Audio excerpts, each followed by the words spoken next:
Iran का नाम सुनते ही हमारे जहन में क्या आता है?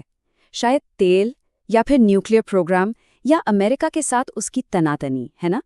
लेकिन आज की जो असल कहानी है ना, वो इन सब से कहीं ज्यादा गहरी है।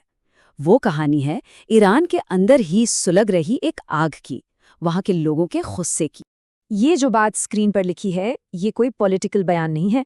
ये तो उन लाखों आम ईरानियों की आवाज़ है, उनकी रोज़ की सच्चाई है, जो इस मुश्किल से गुजर रहे हैं। ये एक आवाज़ पूरे देश के हालात को सामने रख देती है। तो सवाल यही उठता है कि ईरान में असली प्रॉब्लम आखिर है क्या? चलिए आज इसी सवाल की तह तक जाते हैं। हम इमोशंस पर नहीं बल्कि फैक्ट्स के आधार पर यह समझने की कोशिश करेंगे कि ईरान में जो कुछ हो रहा है उसके पीछे की असली वजह क्या है। देखिए, एक बात तो साफ है, ये जो संकट है ना, इसकी जड़ें बहुत गहरी हैं। ऐसा नहीं है कि ये सब कुछ रातों रात हो गया, नहीं, ये तो सालों से अंदर ही अंदर जो प्रेशर बन रहा था, आज उसका नतीजा सामने आ रहा है। तो ईरान में जो ये गुस्सा फैला हुआ है, उसके पीछे मोटे तौर पर 3 पिलर्स हैं, 3 बड़ी वजहें।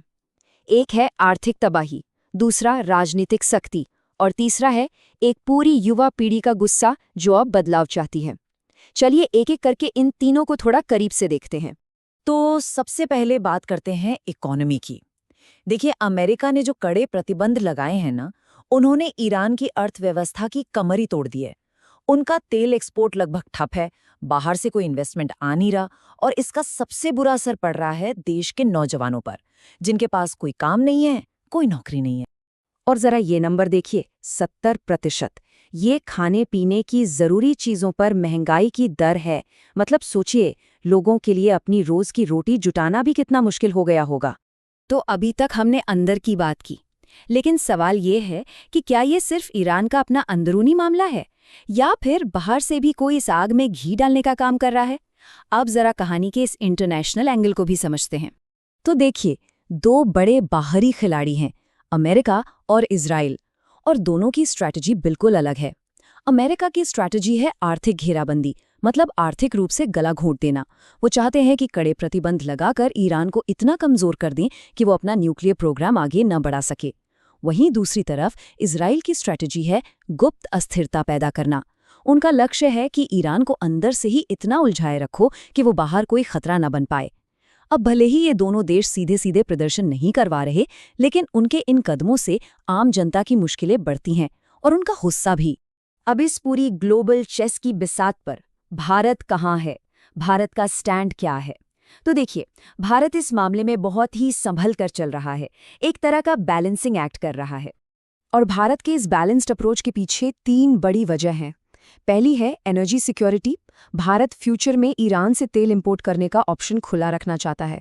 दूसरी वजह है चाबहार पोर्ट, जो भारत का एक बहुत बड़ा स्ट्रेटेजिक इन्वेस्टमेंट है। और तीसरी वजह है स्ट्रेटेजिक बैलेंस, यानी अमेरिका से भी दोस्ती रखनी है और ईरान को दुश्मन भी नहीं बनाना है। ठीक है, तो ये तो हुई ईरान और भारत की बात। पर अब सवाल ये है कि ईरान में जो हो रहा है, क्या उसका असर सिर्फ वहीं तक रहेगा, या फिर इसका असर हम सब पर, पूरी दुनिया पर पड़ सकता है? अगर ईरान में सिचुएशन और ख़राब होती है तो इसके बड़े ग्लोबल असर हो सकते हैं। सबसे पहला, हॉर्मोज़ की खाड़ी से तेल की शिपिंग में रुकावट आ सकती है। ये वो रास्ता है जहां से दुनिया का बहुत बड़ा हिस्सा तेल का गुजरता है। दूसरा, अमेरिका की तरफ से जियोपॉलिटिकल प्रेशर और बढ़ सकता है।